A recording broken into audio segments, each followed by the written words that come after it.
राम राम। आज हम जानेंगे रामायण से जुड़े कुछ राज। हिंदू धर्म में रामायण को बहुत ही पवित्र ग्रंथ माना जाता है। रामायण में भगवान राम के जीवन का उल्लेख मिलता है। रामायण का सार तो सभी लोग जानते हैं, लेकिन रामायण में कुछ कुछ कहानियां हैं जिनके बारे में बहुत ही कम लोग जानते हैं। इन्हीं कहानियों में से एक कहानी है राजा दशरथ की पत्नी कैकेयी को वरदान मिलने से जुड़ी। इस वरदान के कारण ही कैकेयी ने प्रभु श्री राम को 14 साल के वनवास पर भेजा था। कैकेयी अपने बेटे भरत से बहुत प्रेम करती थी।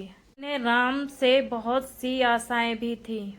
फिर सवाल यह उठता है कि आखिर उन्होंने श्री राम को 14 वर्ष के वनवास पर क्यों भेजा। राजा दशरथ के विवाह के पहले कैकेयी महर्षि दुर्वासा की सेवा किया करती थी। कैकेयी की सेवा से प्रसन्न होकर महर्षि दुर्वासा ने कैकेयी का हाथ वज्र का बना दिया था और आशीर्वाद दिया था कि भविष्य में भगवान तुम्हारी गोद में खेलेंगे। समय बीतता गया और कैकेयी का विवाह राजा दशरथ के साथ हुआ। कई सालों के बाद स्वर्ग में देवासुर संग्राम प्रारंभ हो गया। देवराज इंद्र ने राजा दशरथ को सहायता के लिए बुलाया। रानी कैकेयी भी महाराजा की रक्षा के लिए सारथी बनकर देवासुर संग्राम में पहुंची। युद्ध के दौरान महाराजा दशरथ के रथ के पहिए की कील निकल गई और लड़खड़ाने लगा। ऐसे में कैकेयी ने कील की जगह अपनी उंगली लगा दी और महाराजा दशरथ की जान बचा ली। राजा दशरथ कैकेयी के युद्ध भूमि में साहस से बहुत प्रसन्न हुए और उन्होंने 3 वरदान मांगने के लिए कहा। कैकेयी ने उस समय प्रेमवश कह दिया कि इसकी जरूरत नहीं, अगर कभी जरूरत होगी तो मांग लूंगी। कैकेयी ने राजा दशरथ को इसी वरदान के जाल में फंसा लिया और राम के लिए 14 वर्ष का वनवास मांग लिया। लेकिन राम के लिए कैकेयी ने 14 वर्ष का वनवास ही क्यों मांगा, पीछे भी कई अनेक राज हैं।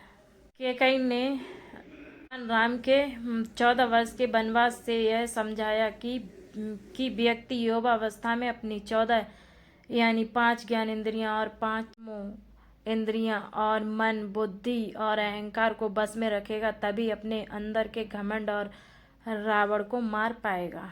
जिस समय यह घटना अयोध्या में घट रही थी, उसी समय रावण की आयु केवल 14 वर्ष शेष ही बचे थे। यह बात कैकेयी जानती थी कि यह घटना तो अयोध्या में घट रही है, लेकिन इसकी योजना देवलोक में बनी थी। कैकेयी को राम पर भरोसा था, लेकिन दशरथ को नहीं, क्योंकि वह राम के 7 पुत्र मोह में बंधे हुए थे। भगवान राम श्री हरि विष्णु के अवतार थे। यह सारी योजना उन्हीं की बनाई हुई थी। इस योजना में भगवान राम ने सरस्वती से मंत्रा की मति में अपनी योजना डलवाई थी। मंत्रा ने कैकेयी को वह सब सुनाया और समझाया जो माता सरस्वती करवाना चाहती थी।